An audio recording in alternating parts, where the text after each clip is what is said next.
আল্লাহ রসুল বলেছেন লা দরারা ওয়ালা দেরারা, ক্ষতিগ্রস্ত হওয়া যাবে না, কাউকে ক্ষতিগ্রস্ত করাও যাবে না। এটা হলো ইসলামের লেনদেনের মূলনীতি।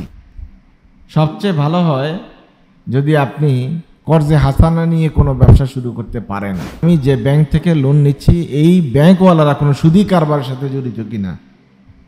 যদি সুদি কারবারের সাথে জড়িত থাকে, ওই সমস্ত ব্যাংক থেকে লোন নিয়ে ব্যবসা পরিচালনা করা জায়েজ নয়, বৈধ নয়।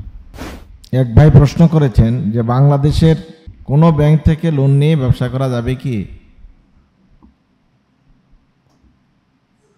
আলহামদুলিল্লাহ, সালাতু ওয়াসসালামু আলা রাসূলিল্লাহ, মাবাদ।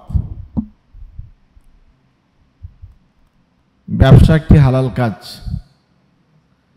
আম্বিয়া আলাইহিস সালাতু ওয়াসসালামের অধিকাংশই ব্যবসা করতেন। সাহাবায়ে কেরাম রাদিয়াল্লাহু তাআলা আলাইহিম আজমাইনও ব্যবসায় জড়িত ছিলেন এবং বড় বড় সাহাবায়ে কেরাম রাদিয়াল্লাহু তাআলা আলাইহিম আজমাইনদের জীবিকার উৎস ছিল ব্যবসা। কিন্তু এই জন্য সবচেয়ে জরুরি বিষয় হলো হালাল পন্থায় ব্যবসা করা। একটি উসুল আছে, হাদিস আছে, এটা হাদিসটাকে উসুল করে নেওয়া হয়েছে। আল্লাহ রসুল বলেছেন লা দরারা ওয়ালা দেরারা, ক্ষতিগ্রস্ত হওয়া যাবে না, কাউকে ক্ষতিগ্রস্ত করাও যাবে না। এটা হলো ইসলামের লেনদেনের মূলনীতি। তো ব্যবসা বাণিজ্যের ক্ষেত্রে প্রথমেই যিনি ব্যবসা করবেন, ব্যবসায়ী, তার খেয়াল রাখতে হবে তার মূলধন বা পুঁজি হালাল কিনা। মূলধন বা পুঁজি হালাল না হলে এই ব্যবসা দিয়ে যখন আরও টাকা হবে, পুরো টাকাটাই কিন্তু হারাম হয়ে যাবে। জন্য এটি একটি গুরুত্বপূর্ণ প্রশ্ন যে বাংলাদেশের কোনো ব্যাংক থেকে লোন নিয়ে ব্যবসা করা যাবে কিনা। লোন নিয়ে ব্যবসা করার মধ্যে কোনো অসুবিধা নেই, তবে কার থেকে লোন নিচ্ছেন, এ নিয়ে আপনাকে লোনের বিনিময়ে সুদ নিচ্ছেন কিনা, এই বিষয়টি আগে নিশ্চিত হওয়া দরকার। সহজ কথা হলো, সুদী ব্যাংক যেগুলো সুদে টাকা দেয় এবং নেয়, তাদের সাথে ব্যবসায়িক ঋণ নেওয়ারও কোনো বৈধতা নাই। এই জন্য এদের সাথে যেমন আমরা সাধারণ লেনদেনকে অনুৎসাহিত করি, নিরুৎসাহিত করি, হারাম মনে করি, ব্যবসাটি আরও গুরুত্বপূর্ণ বিষয়, কারণ ওখান থেকে লভ্যাংশ দিয়ে আপনার পরিবার চলবে, আপনার রিজিক চলবে।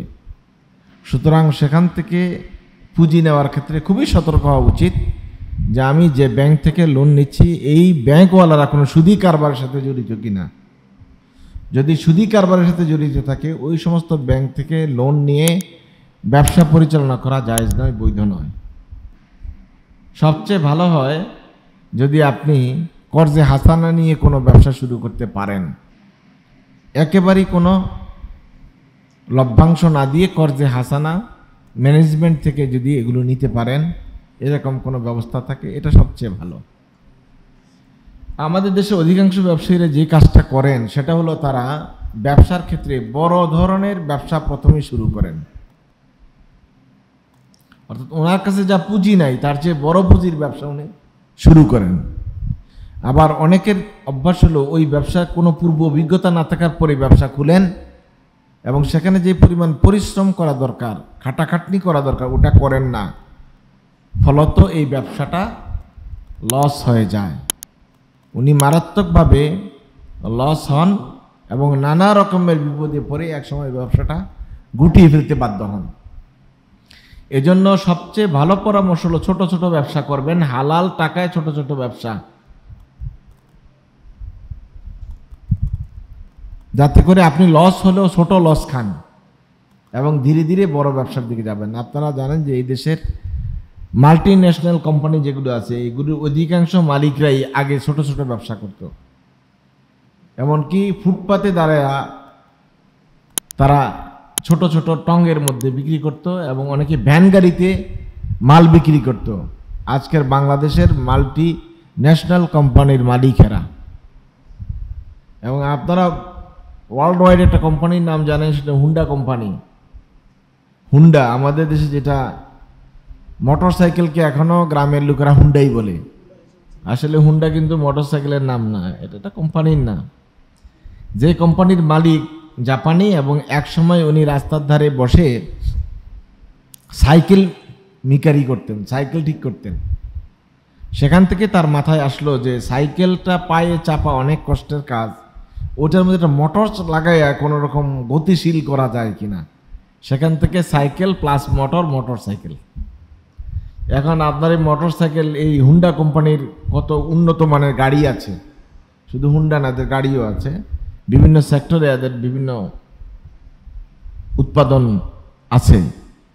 সেটাই বলবো যে যখন ব্যবসা করবেন প্রথমেই স্বল্প পরিসরে শুরু করেন, অভিজ্ঞতা গ্রহণ করেন, পরিশ্রম বেশি করেন, হালাল পন্থায় ব্যবসাটা শুরু করেন। আল্লাহ তাআলা ব্যবসা বারাকা দান করবে ইনশাআল্লাহ।